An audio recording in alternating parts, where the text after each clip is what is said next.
오늘 우리 함께 나눌 말씀은 에스더 강해. 오늘부터 에스더서 말씀을 시작할 텐데요. 에스더 1장 1절부터 22절까지의 말씀입니다. 네, 오늘부터 에스더서 우리 강해 말씀 또 함께 계속해서 나누도록 하겠습니다. 인류의 역사는 살아계신 하나님을 전하거나 그 하나님을 대변한다는 이유만으로 수많은 사람들이 죽임을 당하는 그러한 일들로 점철되어 있습니다. 마치 하나님을 예배하는 자들을 죽이면 하나님도 제거할 수 있는 것처럼 생각하고 하나님의 백성들, 하나님의 성전을 파괴하고 죽이는 그것이 인류 역사에 점철되어 있죠. 그러나 하나님께서는 그러한 세상의 끊임없는 시도에도 불구하고 하나님은 교회를 지키시고 성도를 지키실 뿐 아니라 변함없이 하나님의 뜻을 그와 같은 역사 속에서 끊임없이 이루어가고 계십니다. 우리는 지난 11주간에 걸쳐서 이 느헤미야서를 살펴보면서 하나님께서 역사 가운데 어떻게 개입하셔서 어떻게 자신의 백성들을 돌보시고 또 포로로부터 그들의 옛 땅, 그 예루살렘으로 돌아가게 하셨는지, 그리고 그와 같은 일들을 끊임없이 방해하는 산발락과 도비아의 방해에도 불구하고 하나님이 느헤미야를 통해서 그리고 이스라엘 백성들을 통해서 어떻게 그 일을 결국에는 성취하셨는지에 대해서 우리가 함께 살펴보았습니다. 이 느헤미야와 함께 또 스룹바벨, 에스라, 느헤미야와 함께 총 3차례에 걸쳐서 이스라엘 백성들이 바벨론에서 예루살렘으로 귀환을 하게 되는데, 그때 모든 유대인들이 다 이스라엘로 예루살렘으로 귀환한 것은 아니었습니다. 여전히 그 바벨론 땅에 남아 있었던 그런 사람들이, 유대인들이 많이 있었죠. 주전 5세기 대제국 페르시아가 이제 바벨론을 점령하게 되고, 그때 이 대제국 페르시아에서 포로로 살고 있던 유대인들을 학살하려는 아주 흉악한 음모들이 있었습니다. 그런데 그러한 음모가 하나님의 오묘한 섭리로 말미암아 놀랍게 좌절되고 말죠. 그 일을 위해서 특별하게 준비된 사람이 있었는데 그 사람의 이름이 바로 에스더입니다. 그래서 우리가 한 가지 짚고 넘어가야 할 부분은 하나님은 하나님의 일을 사람을 통해서 행하신다라는 사실이죠. 하나님은 하나님의 구원의 역사를 위해서 사람을 통해서 일을 하십니다. 그런데 그냥 아무 사람이나 들어서 하나님의 뜻을 위해 사용하시는 것이 아니라 준비된 사람을 하나님은 사용하십니다. 전 이곳에 있는 저와 여러분들 모두가 그 같은 하나님에게 쓰임받을 수 있는 그런 사람으로 준비되어지는 은혜가 있게 되기를 축복합니다. 하나님은 누구나 하나님이 선택하셔서 준비를 시키시고 하나님의 나라와 의를 위해서 사용하신다. 우리 그 안에 진리교회가 그와 같은 사람을 준비하는 교회가 되기를 기도합니다. 우리 교회 안에서 그와 같은 하나님의 사람들이 준비되어지는 그런 교회가 되기를 기도합니다. 이 에스더서를 1장부터 10장까지 쭉 읽어보면 이 에스더서의 줄거리를 이끄는 3명의 인물을 발견하게 됩니다. 먼저 유대인의 대표자로 등장하는 모르드게, 그리고 그 유대인들을 죽이기 위해서 모르드게와 대립하는 대학살 음모의 주모자인 아주 교만하고 오만한 하만이라는 인물이 등장하게 되죠.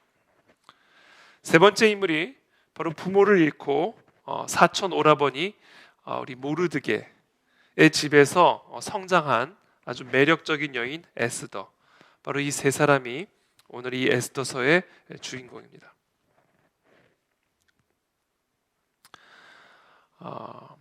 오늘 본문에서 1장을 기록한 목적이 있습니다. 오늘 이 1장을 기록한 목적이 있는데, 이 1장을 기록한 목적은 어떻게 이 모르드게의 집에서 성장한 고아 출신의 유대인 에스더가 이 아하수에로, 이 바사의 아하수에로 왕의 왕비가 되고 하만이 모든 이스라엘 민족들을 멸절하려고 했을 때 하나님께서 어떻게 이 에스더를 들어 사용하심으로 유대인들을 구원하게 되셨는지, 바로 이 에스더가 아하수에로 왕의 왕비가 될 수 있었던 그 이유와 원인을 기록하고 있는 내용이 바로 1장입니다. 그래서 오늘 이 1장은, 이 1장 자체의 스토리는 단순히 아하수에로의 왕비였던 와스디가 폐위되고 그 자리에 에스더가 들어가는 내용으로만 기록이 되어 있지만 사실은 오늘 우리가 함께 나눌 이 1장은 에스더서의 어떻게 보면 뿌리고 전부라고도 말할 수가 있습니다. 하나님께서 이 이스라엘 백성들을 하만의 그 오만한 음모로부터 구원하기 위해서 이미 하만이 그 음모를 꾸미기 훨씬 이전부터 구원을 계획하셨고, 그리고 그 구원을 위해서 에스더를 준비시키셨고, 그리고 그 에스더를 왕비의 자리에 세우시기 위해서 이 모든 일들을 주관하고 계심을 아주 선명하게 보여주는 그 내용이 바로 오늘 우리가 함께 나눌 에스더서 1장이다라는 것이죠. 1장 1절부터 9절까지는 이 아하수에로 왕이 모든 대신들을 위해서 어마어마하게 큰 잔치를 베푸는 내용이 기록이 되어 있습니다. 그것이 1장 1절부터 9절까지의 내용이고요.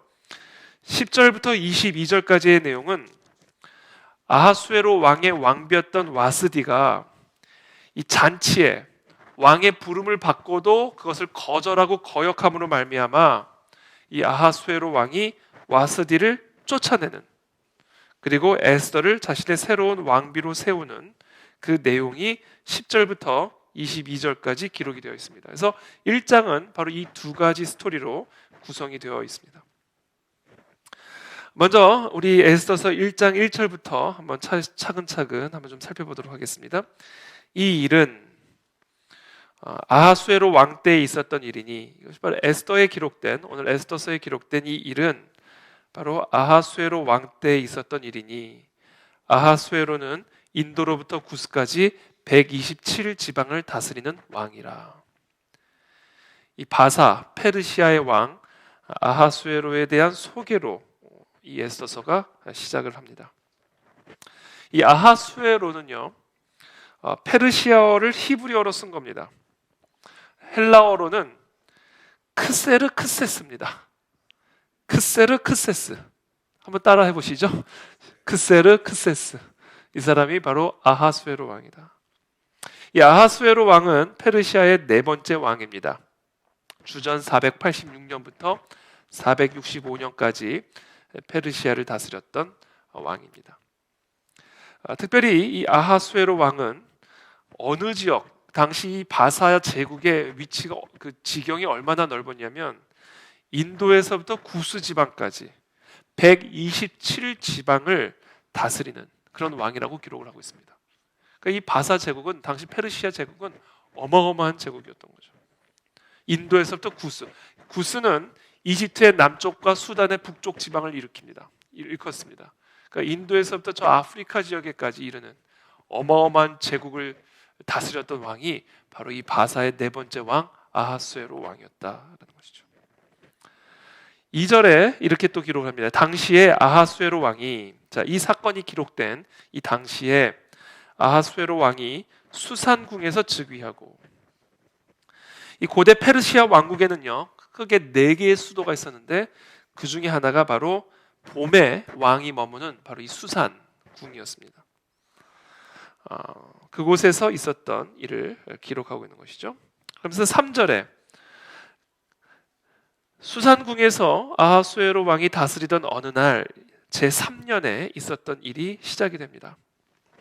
왕위에 있은 지 제3년에 그의 모든 지방관과 신하들을 위하여 잔치를 베푸니 바사와 메대의 장수와 각 지방의 귀족과 지방관들이 다 왕 앞에 있는지라. 원래 이 바사와 메대는요 분리된 나라였어요. 여기 보시면 왕위에 올라간 지 3년 만에 바사와 메대의 모든 장수와 각 지방의 귀족들을 다 불렀다, 이렇게 초대했다, 잔치에 초대했다, 이렇게 기록이 되어 있죠. 원래 이 바사와 메대는 분리된 지역이었습니다. 그러나 이 바사 왕의 초대 왕이었던 고레스 왕, 고레스 칙령을 냈던 이 고레스 왕의 아버지가 바사인이고요, 어머니가 메대인이었어요. 근데 이 바사의 첫 번째 왕 고레스가 이 메대 왕국을 점령을 하게 되면서 바사와 메대가 합쳐지게 됩니다. 그러니까 지금 이 바사 왕인 아하수에로 왕은 메대까지 다 다스리고 있는 거예요. 그래서 이 메대 지역의 장소와 지방의 귀족과 지방관들까지 다 잔치에 초대를 해서 수산궁으로 초대를 해서 잔치를 벌이고 있는 모습입니다.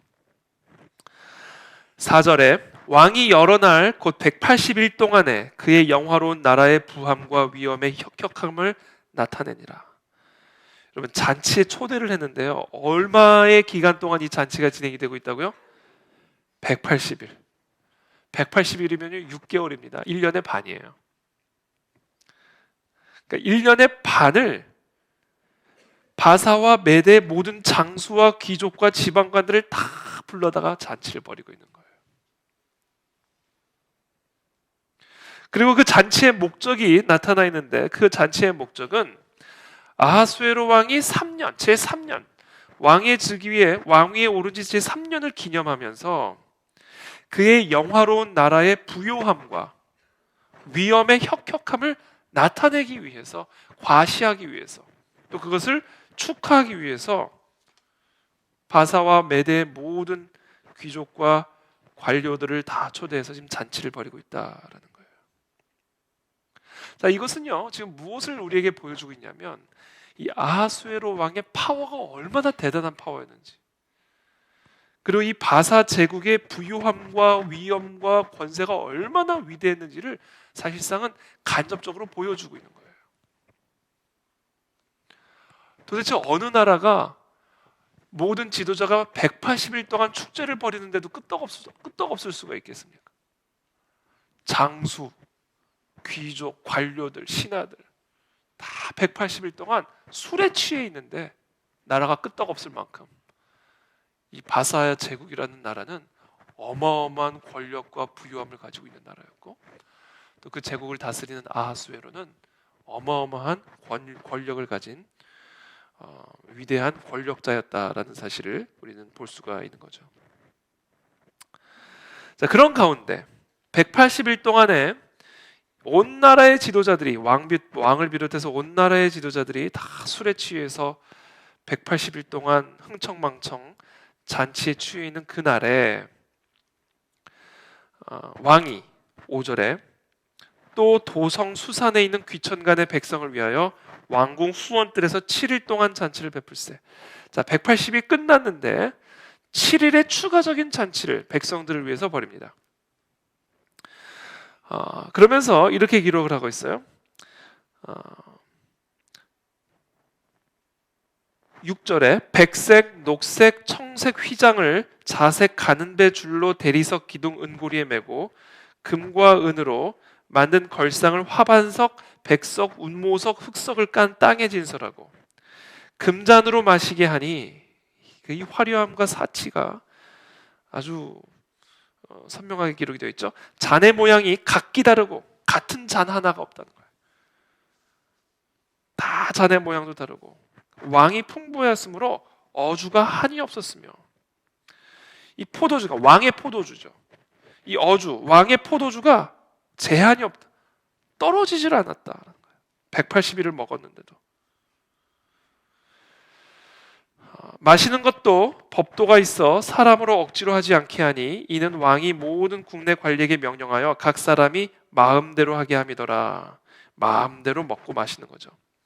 그때 왕후 와스디도 아하수에로 왕궁에서 여인들을 위해 잔치를 베푸니라. 그런데 제7일에 180일의 잔치를 마치고 추가적인 제7일 7일의 잔치를 벌이는데, 그 마지막 날에 왕이 주흥이 일어나서, 그러니까 이 포도주에 완전히 취한 거죠. 주흥이 일어나서 어전 넷이 무후만과 비스다와 하르보나와 빅다와 아박다와 세달과 가르가스 7사람을 명령하여, 주흥이 일어나가지고요. 왜? 주흥, 술에 취하면 흥이 나잖아요. 뭐라 그러죠? 그걸 주사가 있잖아요. 주사가. 그래서 막 말도 막 하게 되고 막 기분도 막 업되고 흥분하게 되고, 그래서 실수를 하게 되잖아요. 그러니까 지금 187일 동안에 포도주가 끝이 없이 나오면서 그것을 먹고 마시고 취하는 가운데 이 아하수에로 왕이 한 가지 명령을 내립니다. 그 명령이 뭐였냐면 11절에 기록이 되어 있습니다. 왕후 와스디를 청하여 왕후의 관을 정죄하고 왕 앞으로 나아오게 하여 그의 아리따움을 뭇 백성과 지방관들에게 보이게 하라 하니 이는 왕후의 용모가 보기에 좋음이라. 근데 와스디 입장에서 이 명령을 들었을 때 어땠을까? 여러분 한번 상상해 보세요. 187일 동안 온 나라 지도자들이 다 한 자리에 모여서 술에 다 취한 거예요. 근데 그런 술 취한 수많은 사람들 앞에 이 와스디가 자신의 아름다움을 드러내 보이기를 원하는, 자신의 왕후의 아름다움을 사람들에게 자랑하기를 원하는 이 아하수에로의 명령을 듣기를 원했을까? 일반적인 여성이라면 너무 싫었을 거라는 생각이 듭니다. 이 와스디는 그 명령을 듣고 나서 그 왕명을 12절에 그 왕명을 따르기를 싫어하니 왕이 진노하여 마음속이 불붙는 듯 하더라. 다 술기죠. 술기운인 거죠.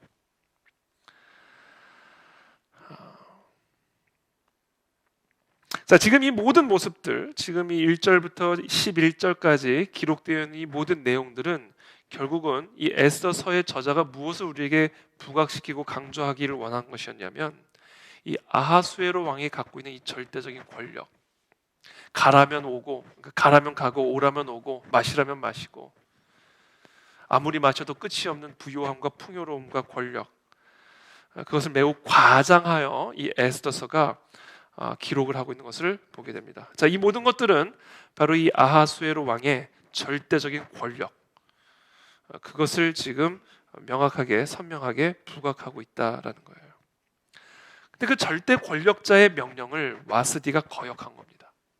거부한 거예요. 게다가 술에 취한 권력자, 술에 취한 그 권력자의 명령을 아하수에로의 왕후인 와스디가 거부한 거예요. 그러니까 그 순간 이 왕의 마음에 진노의 불이 붙어버린 겁니다. 분노의 불이 붙어버린 거예요.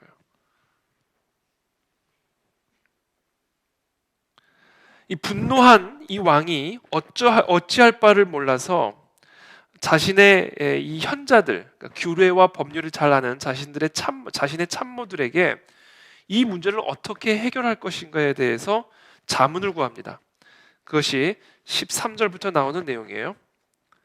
왕이 사례를 아는 현자들에게 묻되 왕이 규례와 법률을 아는 자에게 묻는 전례가 있는데 그때 왕에게 가까이 하여 왕의 기색을 살피며 나라 첫 자리에 앉은 자는 바사와 메대의 7 지방관 곧 가르스나와 세달과 아드마다와 다시스와 메레스와 마르스나와 무무간이라. 왕후 와스디가 내시가 전하는 아하수에로 왕의 명령을 따르지 아니하니 규례대로 하면 어떻게 처치할까? 이 부분을 자신의 참모들과 함께 상의를 하고 있는 겁니다. 그때 무무간이 다음과 같이 제안을 합니다. 무무간이 16절에 왕과 지방관 앞에서 대답하여 이르되 왕후 와스디가 왕에게만 잘못했을 뿐 아니라 아하수에로 왕의 각 지방의 관리들과 뭇 백성에게도 잘못하였나이다. 아하수에로 왕이 명령하여 왕후 와스디를 청하여도 오지 아니하였다 하는 왕후의 행위의 소문이 모든 여인들에게 전파되면 그들도 그들의 남편을 멸시할 것인즉. 그러니까 지금 이 와스디가 지금 당신 왕의 명령을 듣고도 나오기를 거부한 것은 이것은 매우 잘못된 것이고 바로 그러한 일이 소문이 나가지고 그 와스디의 그와 같은 거역하는 행위의 소문이 다른 여인들에게도 전파가 되면 그들도 와스디처럼 자신의 남편을 멸시할 것인즉 18절에 오늘이라도 바사와 메대의 귀부인들이 왕후의 행위를 듣고 왕의 모든 지방관들에게 그렇게 말하리니 멸시와 분노가 많이 일어나리이다. 그러므로 19절에 왕이 만일 좋게 여기실진데 와스디가 다시는 왕 앞에 오지 못하게 하는 조서를 내리되 바사와 메대의 법률에 기록하여 변개함이 없게 하고 그 왕후의 자리를 그보다 나은 사람에게 주소서. 그러니까 이 무무간이 지금 이 상황, 사실은 어떻게 보면 그렇게 큰 일이 아닐 수도 있는데 어쨌든 간에 무무간은 아하수에로 왕에게 다음과 같이 얘기하는 거야. 지금 왕후의 이와 같은 행위가 소문이 나면 이 땅의 모든 와이프가, 이 땅의 모든 여인들이 자신의 남편을 그렇게 멸시할 것이니까 아주 본보기 차원에서 그 와스디를 내쫓고 왕후의 자리에 더 나은 사람을 세우는 게 좋겠다, 이렇게 제안을 해주는 겁니다. 그리고는 20절에 그와 같은 내용이 담긴 왕의 조서가 광대한 전국에 반포되면 귀천을 막론하고 모든 여인들이 그들의 남편을 존경하리이다 하니라. 그리고는 왕과 지방관들이 그 말을 옳게 여긴지라 왕이 무무간의 말대로 행하여 각 지방 각 백성의 문자와 언어로 모든 지방의 조서를 내려 이르기를 남편이 자기의 집을 주관하게 하고 자기 민족의 언어로 말하게 하라 하였더라. 이것이 오늘 본문의 내용입니다. 자, 오늘 제가 이 에스더서를 한 절 한 절 이렇게 쭉 함께 나누면서, 그리고 또 제가 1장부터 10장까지 에스더서를 쭉 읽고 묵상하는 가운데 제 마음속에서 쭉 떠올랐던 단어 하나가 있습니다. 그리고 오늘 제가 함께 나누고자 하는 설교의 핵심적인 주제입니다. 제 마음속에서 쭉 1장부터 10장까지 쭉 있는 가운데 떠올랐던 단어는 바로 컨트롤이라는 단어입니다. 컨트롤.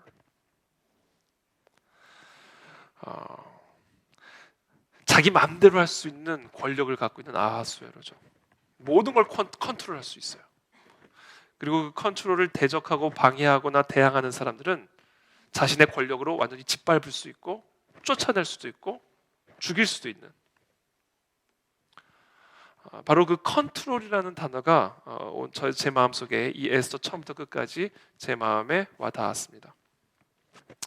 첫 번째, 오늘 이 본문에서 나타나는 컨트롤, 그것은 바사 제국을 컨트롤하고 있고, 그리고 바사 제국의 모든 포도주부터 모든 먹는 것부터 모든 사람 한 사람의 생각과 행동과 삶을 조서 하나로, 말 한마디로 컨트롤할 수 있고, 자신의 왕후를 자신의 말을 듣지 않는다는 이유 하나만으로 내쫓고 자기가 원하는 다른 왕후를 다시 그 자리에 세울 수 있는, 자기 마음대로 온 세상을 들었다 놨다 뒤집었다 엎었다 할 수 있는 권력을 가진, 컨트롤할 수 있는, 바로 그 아하수에로, 그것이 오늘 이 본문에 나타나는 가장 아주 중요한 모습입니다.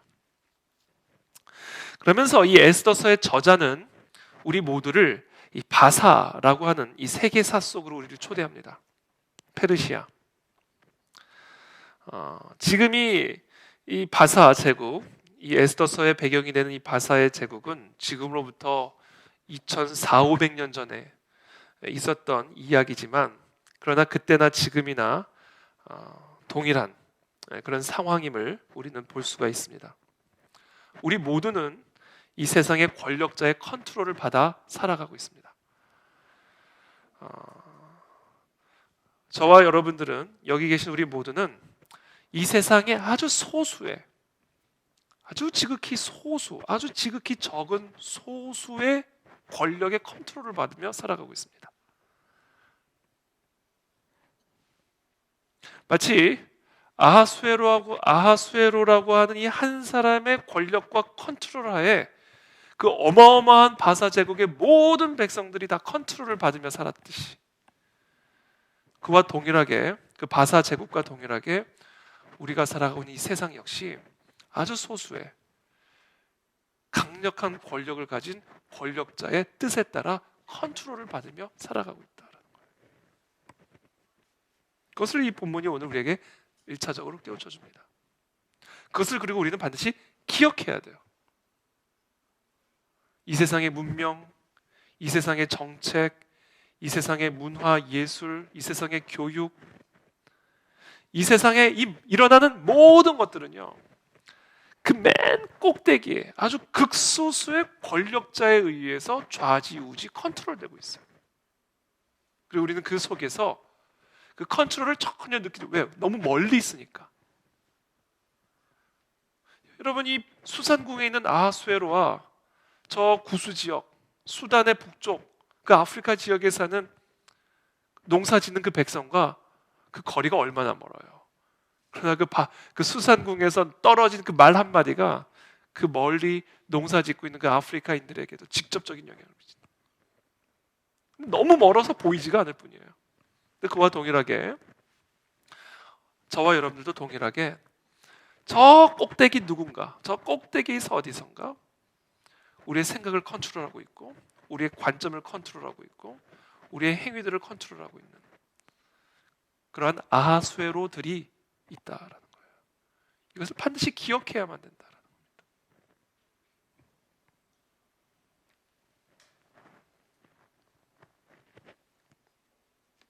많은 사람들은 그것을 음모론이라고 치부를 하지만 그것이 너무나 멀리 떨어져 있기 때문에 그것이 마치 음모론처럼 들릴지는 모르지만 아니에요. 이 세상의 모든 것을 다스리고 통치하고 있는 아하수에로들이 있습니다.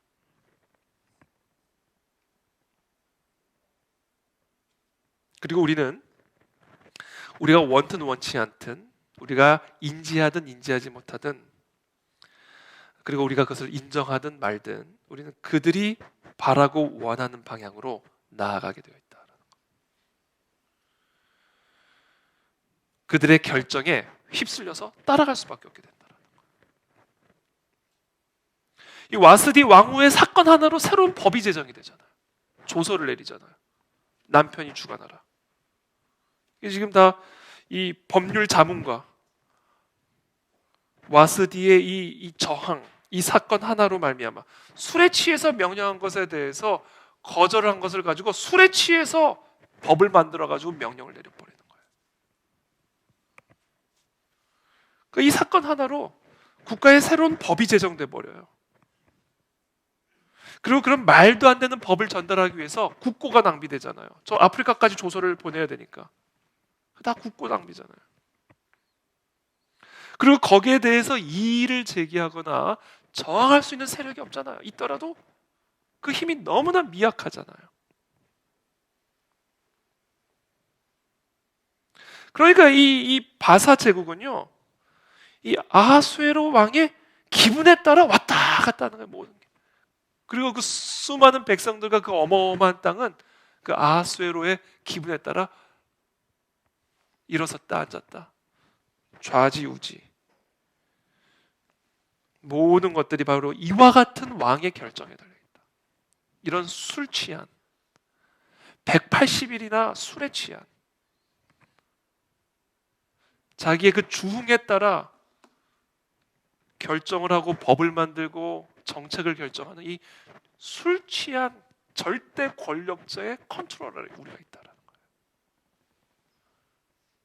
이게 우리가 살아가는 세상의 현실이라는 사실을 우리가 기억해야 된다.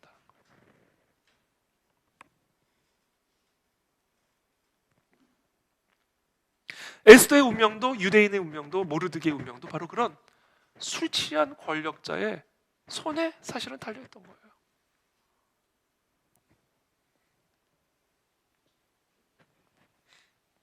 저는요 요새 이와 같은 뭐랄까 무기력함을 너무 느껴요.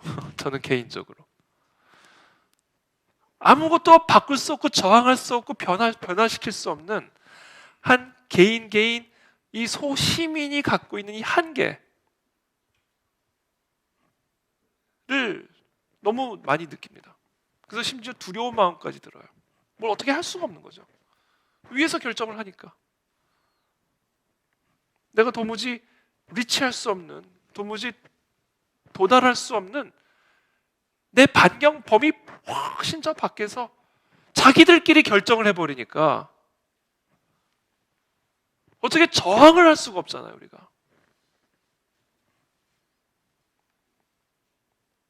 문 딱 걸어 잠그고 소수가 그냥 결정해버리는데요. 문 딱 걸어 잠궈 버리고. 그러니까 그것에서 오는 두려움이 느껴진다고요, 요새는. 그래서 오늘 특별히 제가 이 에스더서를 쭉 묵상하면서 우리가 바사 제국을 똑같이 살아가고 있구나. 정말 해 아래 새 것이 없다고. 아하수에로 왕이 술에 취해가지고 자기 몇 명, 7명이에요? 7사람이에요? 하여튼 그렇게 법률 좀 잘 아는 몇 명, 소수의 사람 7지방간이네요. 7명하고 딱 방 안에서 모여가지고 무무관이라고 하는 한 지방간의 말 딱 듣고 법을 만들어 버리죠.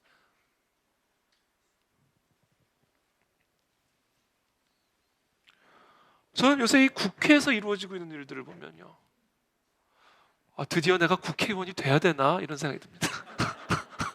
드디어 때가 됐나 이런 생각이 들어요. 저길 들어가야 되나? 너무 기가 막히지 않아요, 여러분? 나는 물론 우리 국회의원들 가운데 훌륭한 분들도 좀 많을 거라고 믿어요. 믿습니다. 믿음이 좀 필요해요. 근데 믿어요. 왜 없겠어요? 없겠어요. 왜 없겠냐고요. 근데 보면 다 자기의 자리를 위해서 정치를 하는 사람들. 저는 이 땅에 우리나라 정치인들뿐만이 아니라 누가 어떤 철학자가 그랬대요. 정치인이 없어지면 정치가 필요 없어진다. 이렇게 얘기해요. 정치가 필요한 이유가 정치인 때문에. 그게 좀 역설적인 거죠. 필요악이다라는 얘기죠. 필요악.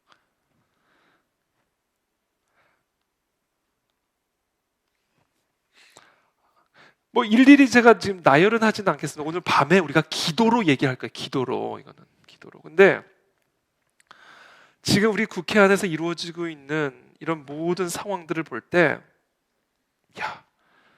정말 이 술에 취한 것 같은, 자신의 권력 욕에 취해버린 것 같은 이 나라의 운명은 전혀 개의치 아니하고 자신의 진로, 자신의 권력, 자신의 욕심, 거기에 완전히 취해버린 이 땅의 모든 정치인들.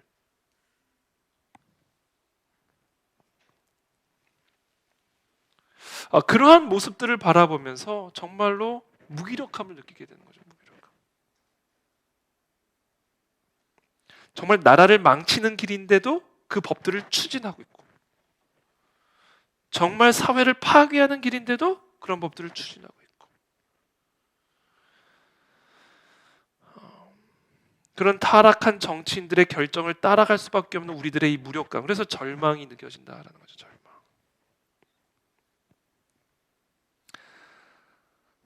최근에 그냥 뭐 사례 하나만 얘기를 들으면 뭐 공수처법 뭐 이런 것들은 저희가 계속 기도할 겁니다. 이건 무조건 기도, 이건 무조건 막아야 되는 법이, 이건 말도 안 되는 법이에요. 근데 최근에 민식이법이라는 법이 하나가 이제 통과가 됐어요. 민식이법.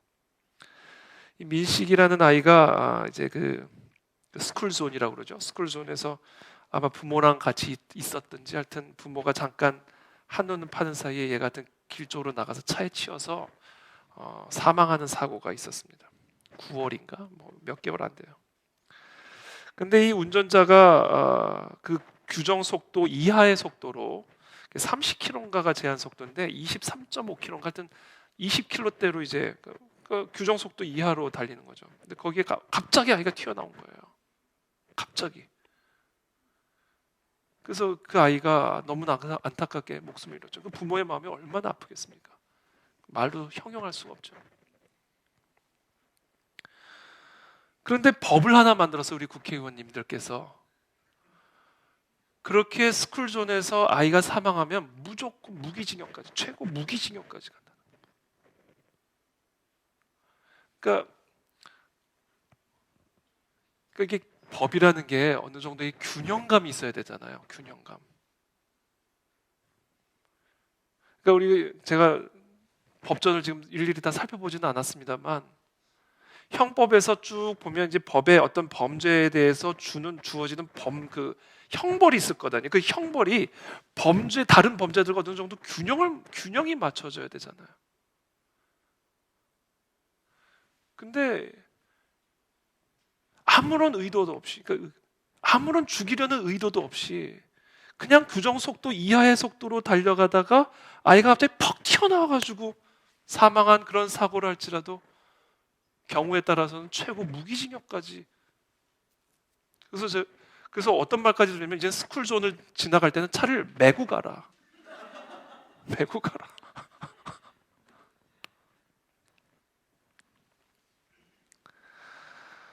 그러니까 민식이 법은 다른 거잖아요. 민식이는 너무 안타까운 일이죠. 근데 민식이 법은 아니에요. 그렇잖아요. 근데 더 기가 막힌 것은 그 민식이 법을 입법 발의한 국회의원은요, 무면허 운전 경력 있는 사람, 국회의원인데. 아니 그러니까 이게 다 이게 지금 우리나라의 이게 법이잖아요. 법. 우리는 누군가는 그 법 때문에 정말로 감옥에 들어갈 수 있게 되는 그런 무서운 법이잖아요. 근데 정작 그 법을 만든 사람은 무면허 운전 경력이 있는 사람이에요. 그러니까 난 이건 한 사례입니다. 한 사례 그냥 한 사례로 지금 말씀드리는 거예요. 그러니까 이 국회라고 하는 이 땅에서 법을 만드는 그 국회 안에서 그 법을 만들어내는 이 사람들이 어떤 사람들인가? 저는 이 180일 동안 정신없이 술 취해 있는 난 그런 사람들 같아요. 근데 더 심각한 것은 우리가 어떻게 할 수가 없다. 법이니까 거기서 결정돼 버리면.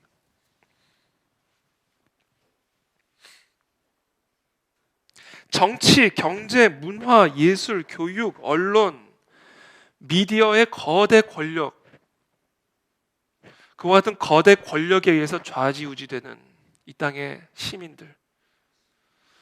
계속해서 반복해서 말씀드리지만 우리가 사는 이 세계는 아주 극소수의 권력자에 의해서 완전히 컨트롤 당하고 있습니다. 극소수의 권력자의 결정이 이 세상의 역사와 흐름은 물론이고 우리 개인의 삶에도 직접적인 영향을 미치게 됩니다. 그리고 우리는 알게 모르게 그와 같은 아하수에로들의 컨트롤을 받는 그런 바사 제국에서 살아가고 있다.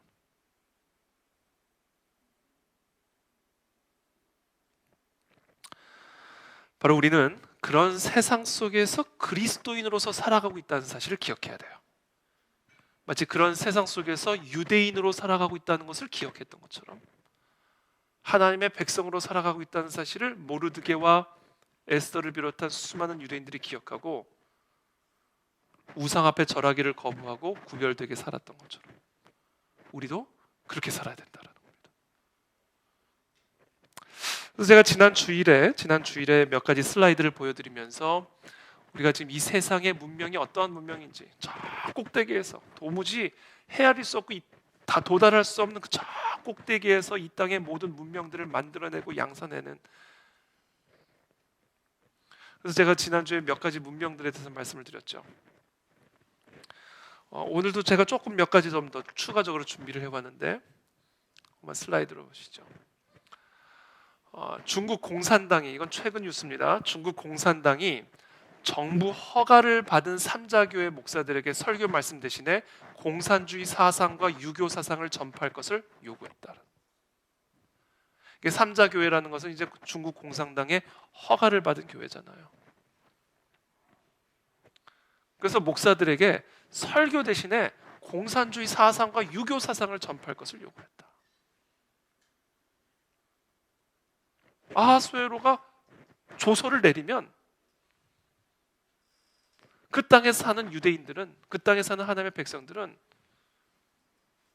이제 결국은 어마어마한 압박과 핍박에 시달리게 되는 거예요. 그래서 와스디처럼 저항하든지 모르드게처럼 저항하든지 에스더처럼 죽으면 죽으리라 하고 하나님을 따라가든지, 안 그러면 하만 같은 자들의 음모에 의해서 완전히 멸절당하는 그런 위험에 처할 수밖에 없게 된다는 거죠.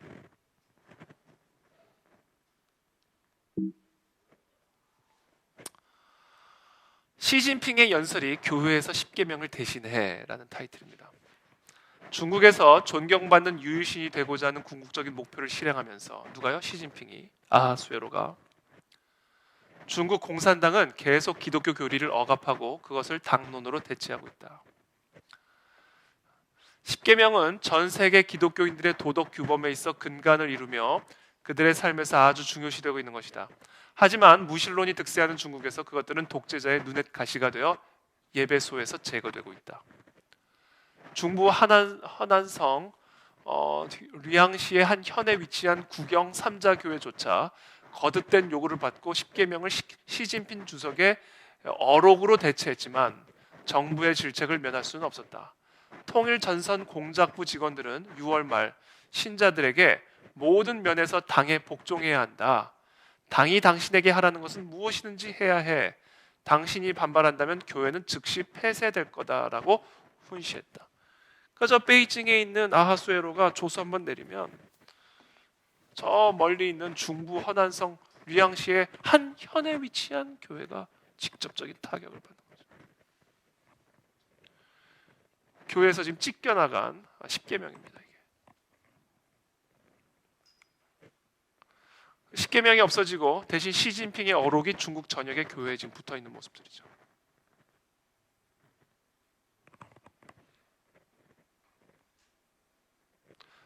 그리고 제거돼가지고 10계명이 제거돼가지고 가방에 이제 쓰레기통이죠. 가방이 아니 이게 무슨 쓰레기통이에요? 쓰레기통 포대기 같은데 중국어로 된 10계명이 쌓여 있는 모습입니다.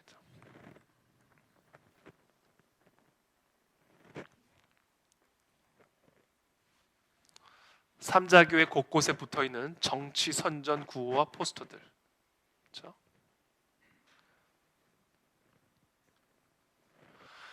자, 이거는 이제 영국입니다. 영국. 남학생은 치마, 여학생은 바지. 영국의 성중립 교복이 열풍을 일으키고 있다라는 내용이에요. 기록적 폭염에 남학생 치마가 왜 안 돼? 단체로 치마 교복 입고 등교하는 시위를 벌이기 시작해요. 어린 아이들이. 일본에서도 젠더리스, 그러니까 젠더가 이제 성이죠. 성. 그 젠더리스, 그러니까 성 뭐라 그래야 돼요?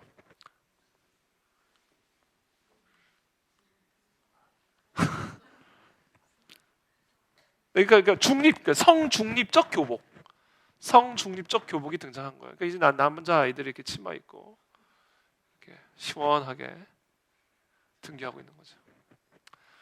이것은 실제로 있었던 일인데 이것도요. 저는 이제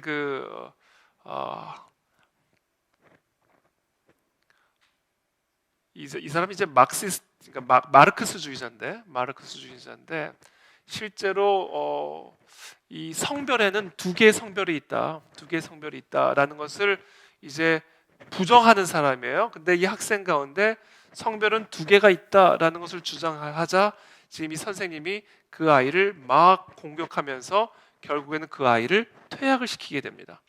그게 유튜브 영상에 그대로 다 녹화가 돼가지고 공유가 됐어요. 여러분도 혹시 관심 있으시면 유튜브로 들어가시면 보실 수가 있습니다. Murray expelled. Murray has been expelled. 구글창에 치시면 바로 유튜브 동영상이 아마 나올 겁니다. 이거는 그 스템 익스프레스라고 하는 한 회사의 CEO가 admits selling beating baby hearts.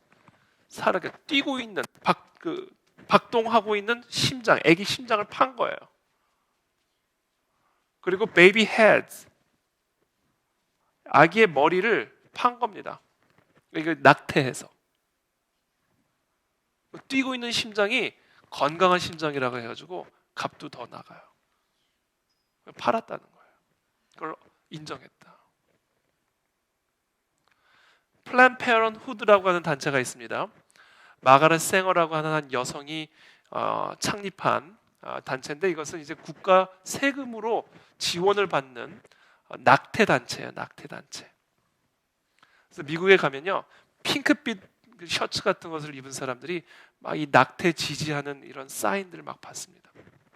어쨌든 간에 그 플랜 페어런후드라는 단체가 이제 한국말로 미국 가족 계획 연맹이라는 데인데 낙태 후 버려진 태아 신체를 줄기세포 회사에 팔아넘겼다. 이 부위에 브레인 22,610불, 리버 그러니까 간 2,975불, 뭐 이렇게 부위별로 heart 심장 7,140불 가격이 매겨져 있는 거죠.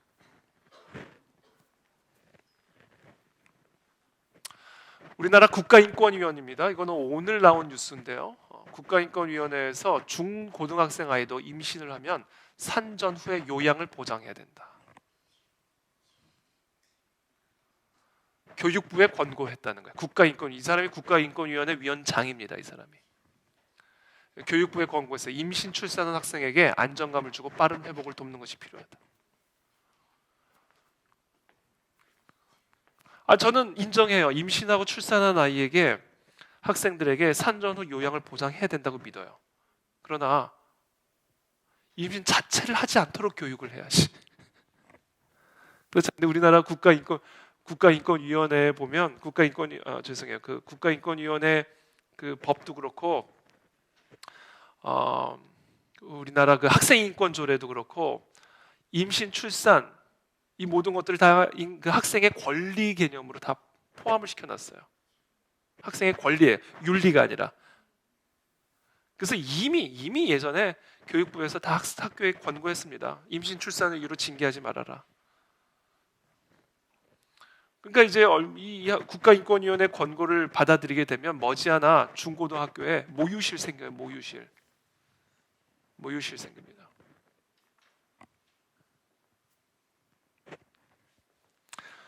그러니까 이런 문화와 문명들이 지금 이루어지고 있다는 거죠. 제가 준비한 유튜브 영상 하나만 보겠습니다. 우리 청년들은 아마 지난주에 보셨을 텐데. So she just released her gender-neutral clothing line for kids called Celine Ununu. 잠깐만 스톱해 주세요. Ununu? 셀링 디옹 아시죠? 셀링 디옹. 모르시면 제가 노래 한 곡 불러드려도 되는. 셀링 디옹이 젠더리스 아이들복, 그러니까 성중립적 유아복을 판매를 합니다. 이 사람이. 그리고 그 브랜드의 이름이 셀린 누누누예요. 근데 그것을 홍보하는 영상인데, 그 홍보하는 영상을 보시면 자기가 셀린 디옹이라는 걸 계속 강조합니다. 나 셀린 디옹이야. 그러니까 그 셀링 디옹을 경찰이 막 체포를 하려고 하니까 나 셀링 디옹이야. 그러면서 자기의 이미지를 계속 부각을 해요. 브랜드를. 그러면서 이 아이들이 입고 있던 옷들이 어떻게 변하는지, 이런 것들이 결국은 이 셀린 디옹을 표방한 이런 이 세상의 흐름을 거스르는 경찰과의 대립 구조를 보면서 결국 이 운동을 확산시키는 어떤 그런 의도를 가진 그런 영상인데, 한번 광고 영상 한번 보시죠. 일단. I think that's how you pronounce it. Selena Nunu? Nunu, I think. Okay, with it, the commercial to end. All commercials. Do you like this side of Celine?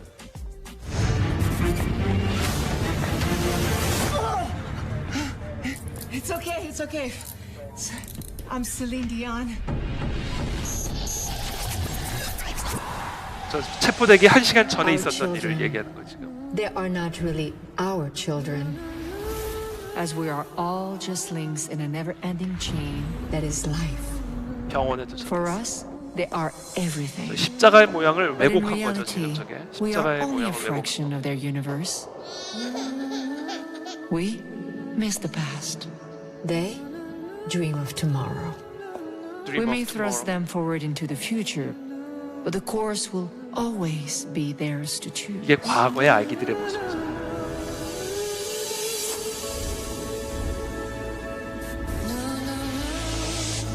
아기들의 성별이 없어지고 이상한 십자가가 생기죠. 아기들이 입은 옷들이 다 바뀌죠. New Order, 새로운 질서. 그래서 이런 흐름들을 경찰이 I 체포해 can't 가려고 believe they 하는 call 거예요. 지금. security. I mean, oh come on, I'm Celine Dion. Celine Dion. I'm not spending the night in jail. Holy shit.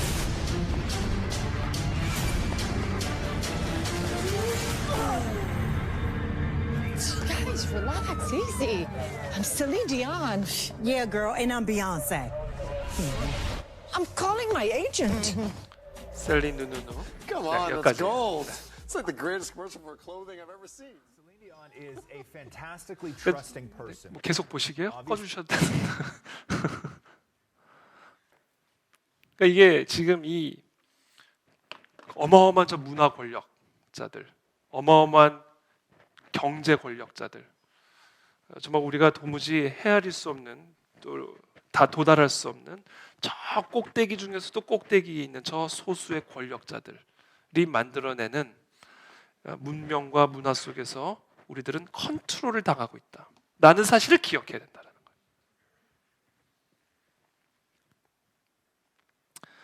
그런데 두 번째, 우리가 꼭 기억해야 될 마지막 두 번째가 있습니다.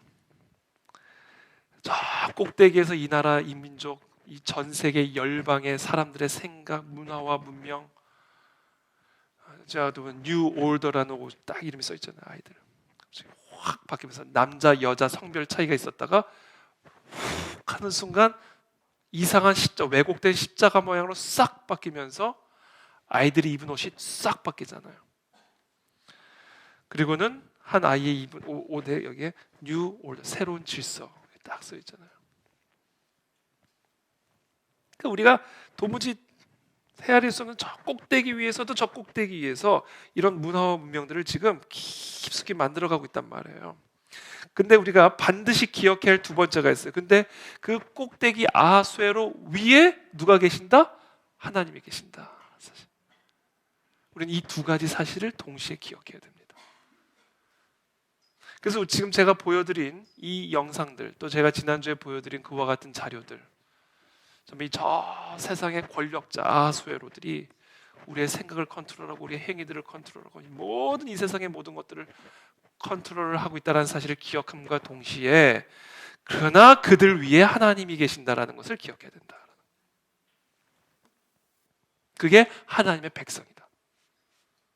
그게 에스더의 사명을 이어받은 이 땅의 교회다.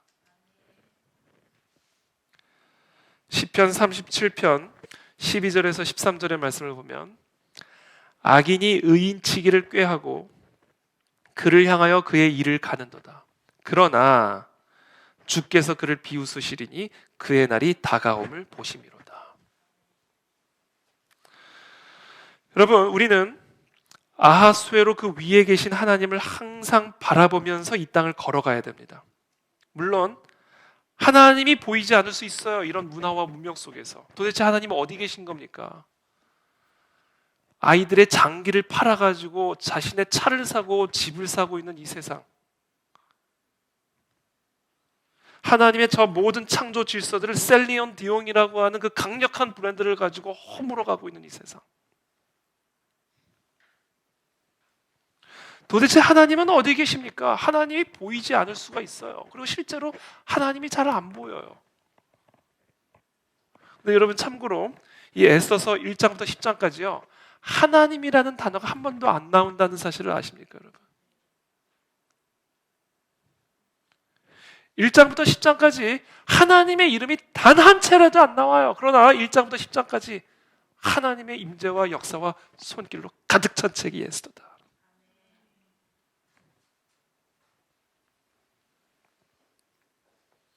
우리는 그 하나님을 기억해야 됩니다. 그리고 정말 어떤 소망과 어떤 희망과 어떤 빛도 보이지 않은 그 완벽한 흑암 속에서 살아가는 우리들은 그 흑암 위에 계신 여호와 하나님을 기억하고 그 여호와 하나님께 부르짖어야 된다. 왜냐하면 이 온 우주 만물의 통치자여 주권자인 이 아하수에로 머리 꼭대기 위에 서 계신 그 여호와 하나님은 에스더와 같은 모르드게와 같은 그런 미약하고 연약하고 부족하기 짝이 없는 자들의 기도를 통해서 일을 하시기로 결정하셨거든요.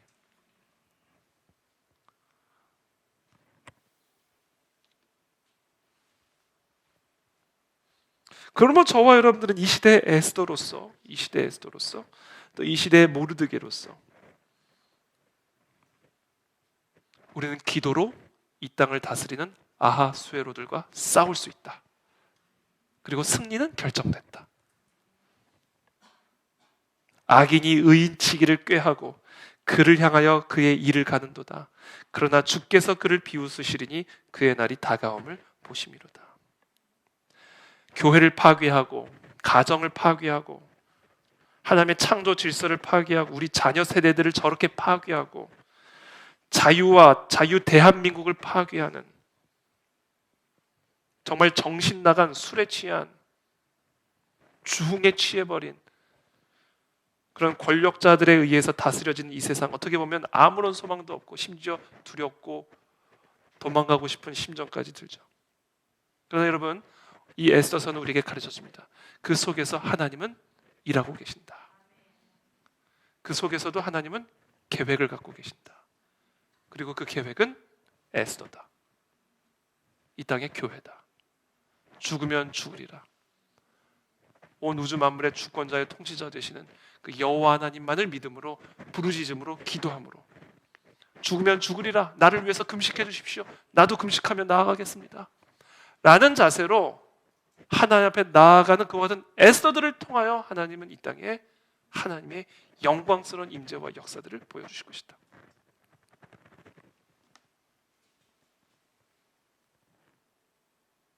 여러분, 개인의 삶의 역사든지요, 또는 이 세상의 역사든지요, 여러분, 모든 거는요, 여러분, 오직 하나님의 정하심대로만 됩니다.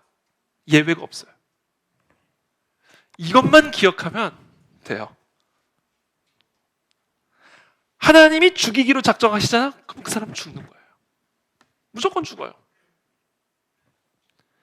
그러나 하나님이 그 사람을 살리기로 작정하잖아? 그 사람은 무조건 살아요. 사람이 살고 죽는 거, 높아지고 낮아지는 거, 흥하고 망하는 거, 이 모든 건 다 뭐에 달렸다? 하나님의 마음의 정하심에 달려있는 겁니다. 아하수에로가 무슨 계략을 꾸며도 소용없어요. 하만이 얼마나 높은 장대를 세워놔도 아무 소용없어요. 모든 건 다 하나님 마음대로예요. 하나님 마음대로.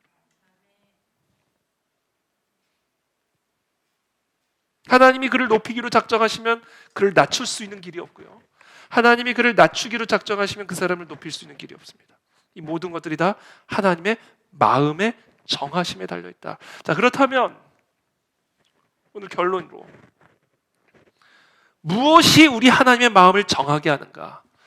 무엇이 우리 하나님의 마음으로 하여금 저 사람을 높여야 되겠다. 저 사람을 낮춰야 되겠다. 저 사람을 살려야 되겠다. 저 사람을 날려버려야 되겠다. 무엇이 우리 하나님의 마음을 정하게 만들어주는가? 여러분, 이것만 기억하면요, 우리의 삶은 기쁨과 승리로 넘쳐날 줄로 믿습니다. 룻기 한번 봐요. 룻기 2장 11절 말씀이죠.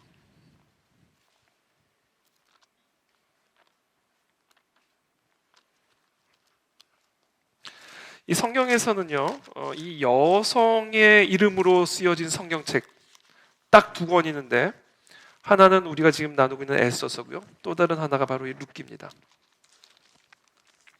이 룻기와 에스더서는 여러 가지로 이렇게 평행합니다. 아주. 룻기 2장 11절에 보면요, 죄송해요, 우리 1장부터 보면 1장 6절부터 보면 우리가 잘 알다시피 그 이스라엘 땅에 흉년이 드니까 이 엘리멜렉과 나오미의 가족이 다 모압으로 이사를 가잖아요. 모압으로.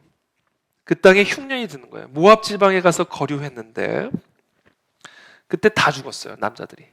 엘리멜렉도 죽고 나오미의 두 아들도 다 죽어버렸어요. 그러니까 모압에서 취한 두 며느리하고 나오미만 남은 거예요.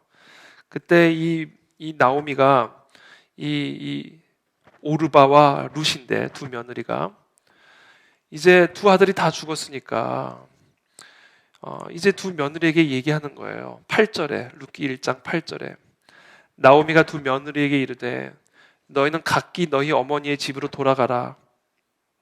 너희가 죽은 자들과 나를 선대한 것 같이 여호와께서 너희를 선대하시기를 원하며 여호와께서 너희에게 허락하사 각기 남편의 집에서 위로를 받게 하시기를 원하노라 하고 그들에게 입맞춤에 그들이 소리를 높여 울며, 그런 거예요. 그러니까 현실적으로 좀 생각해봐라. 오르바와 루사, 이제 두 아들이 다 죽었으니까 이제 나를 따라오지 말고 너희들의 땅으로 돌아가라. 너희 어머니의 집으로 돌아가라. 모압 땅으로 돌아가라. 너희는 모압에서부터 온 자들이니까 거기서 새 삶을 시작해라.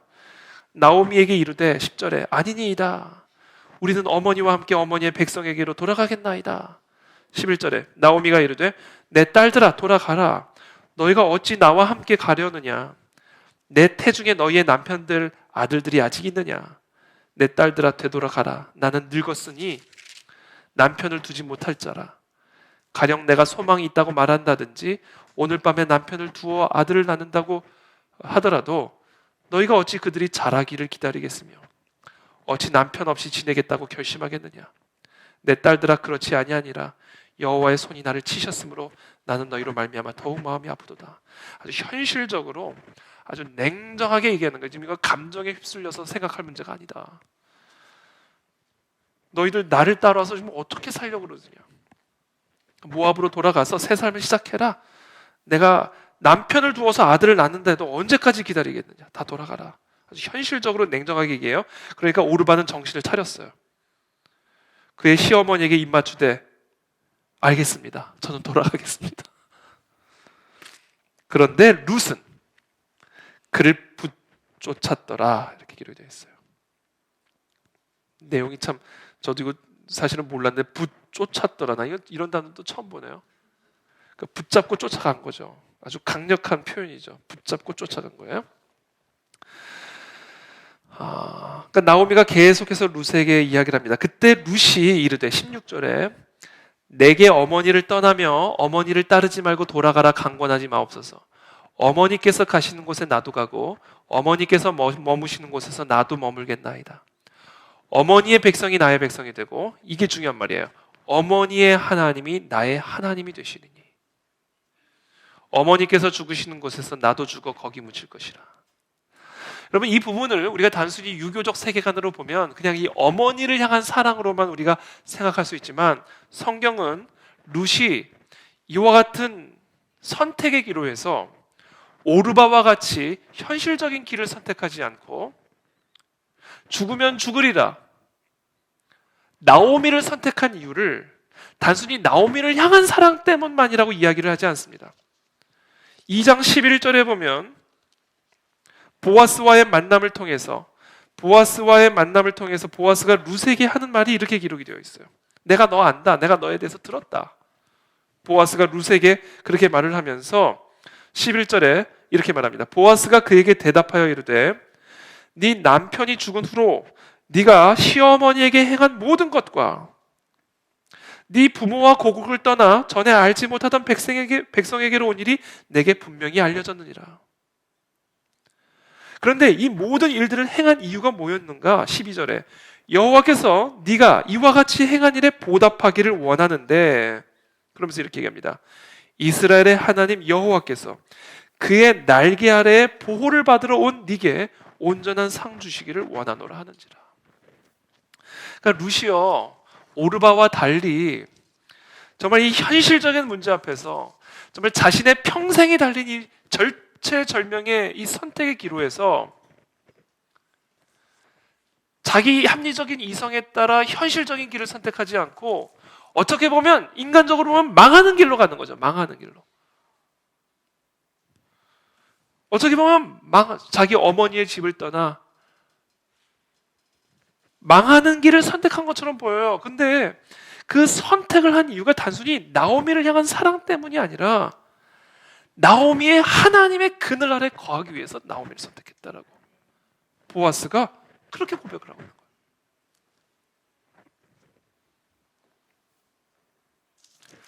그러면서 이 룻기의 결론을 이 룻의 이 위대한 선택, 현실적인 선택을 하지 않고 나는 오직 나오미의 하나님, 그 하나님의 그늘과 날개 아래 거하는 것이 내가 내 어머니의 집으로 돌아가 거기서 살아가는 것보다 훨씬 더 내게 유익하고 복이 되는 것입니다. 라는 이 신앙 고백, 이 신앙 고백의 결과로 룻기는 아주 결론적으로 다음과 같은 짧은 말 한마디로 룻기를 마무리 짓습니다. 그게 4장 16절이에요. 결국은 보아스와 결혼을 하게 되죠. 보아스와 결혼을 하게 되고 나오미가 아기를 받아 품에 품고 그의 양육자가 되니 그의 이웃 여인들이 그에게 이름을 지어주되 나오미에게 아들이 태어났다 하여 그의 이름을 오벳이라 하였는데, 그래서 룻의 아들이죠. 그는 다윗의 아버지인 이새의 아버지였더라. 이거 한마디로 끝나버리는 거죠. 더 긴 설명이 필요 없는 거예요. 그 절체절명의 선택의 기로에서 현실의 길을 선택하지 않고 눈에 보기에 합당한 길을 선택하지 않고 눈에 보기에는 망하는 길이지만 바로 그 길이 하나님의 그늘의 날개 아래 거하는 길이었기 때문에 죽으면 죽으리라, 망하면 망하리라 소리치며 외치며 결단하며 그 길을 선택했을 때 아들이 나왔는데 그 아들의 이름은 오벳이고 그는 다윗의 아버지 이새의 아버지였더라. 그 뭐야? 다윗의 증조 할아버지가 되는 거죠. 증조 할아버지. 이걸로 그냥 메시지가 끝나버리는 거야.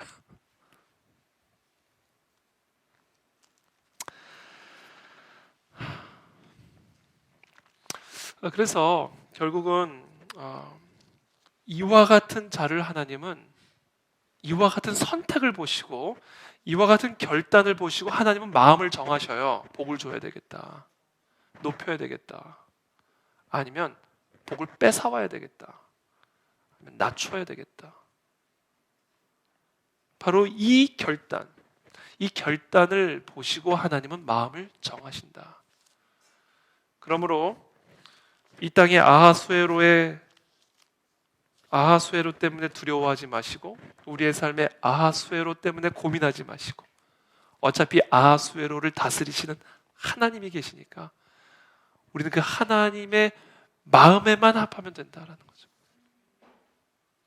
그 하나님의 마음을 결정짓게 만드는 그 핵심적인 요소가 뭐다? 오늘 이 룻의 자세. 죽으면 죽으리라고 나는 하나님의 그늘 날개 아래 거하기를 원합니다. 죽으면 죽으리라고 하나님만을 의지하며 그 아하수에로 앞으로 나아가는 그 에스더의 모습. 이것이 결국은 하나님의 마음을 결정짓게 만드는 핵심적인 요소고 기준이다. 바로 그러한 결단이 우리 가운데 회복이 될 때 이 땅의 모든 교회와 성도들은 이 아하수에로가 다스린 이 제국 안에서 진정한 하나님의 백성으로 에스더와 같이 쓰임받는 하나님의 자녀들이 될 것으로 믿고요. 우리 각자의 삶의 아하수에로들, 그 아하수에로들을 무너뜨리고 이겨낼 수 있는 단 하나의 길은 바로 이 룻과 에스더와 같은 자세. 눈에 보이는 현실적인 얄팍한 선택을 하는 것이 아니라 하나님의 그늘 날개 아래 거하기로 선택하는, 죽을지라도 망할지라도 그것이 바로 흥하는 길이요 그것이 바로 사는 길이라는 사실을 기억하는 자들에게 하나님은 하나님의 살아계심을 보여주실 것이다. 저는 그와 같은 믿음이 이 땅의 모든 교회와 저와 여러분들 안에 회복되기를 예수님의 이름으로 축복합니다. 함께 기도하며 나가겠습니다.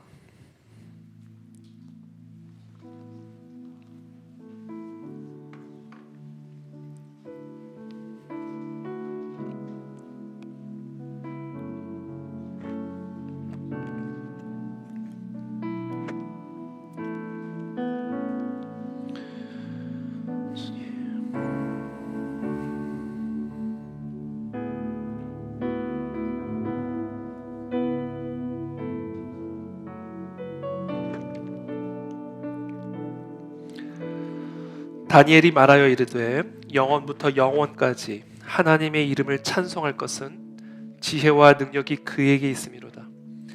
그는 때와 계절을 바꾸시며 왕들을 폐하시고 왕들을 세우시며 지혜자에게 지혜를 주시고 총명한 자에게 지식을 주시는도다. 모든 주권, 모든 권세는 우리 여호와 하나님에게 있습니다. 오늘 이 시간 이 룻의 결단이 우리 가운데 있게 되기를 축복합니다. 오르바와 같은 어리석은 선택을 하는 그런 불신의 선택을 하는 자들이 없게 되기를 축복합니다. 내 눈에 보이는 그 생명의 길이 생명의 길이 아니라 여호와의 그늘과 날개 아래 거하는 것이 비록 그것이 광야의 길처럼 보일지라도 그곳이 바로 사는 길이요 그곳이 바로 흥하는 길이라는 사실을 믿음으로 고백하고 결단하며 선택하는 저와 여러분들이 되기를 축복합니다. 죽으면 죽으리라 금식하며 나아가는 그 에스더의 그 믿음, 바로 그와 같은 믿음을 보시고 하나님은 마음을 정하십니다. 하나님은 하나님의 주권을 행하십니다. 그와 같은 저와 여러분들의 삶이 다 되시기를 축복하며 이 시간 그와 같은 거룩한 결단으로 자유롭게 기도하며 나가도록 하겠습니다.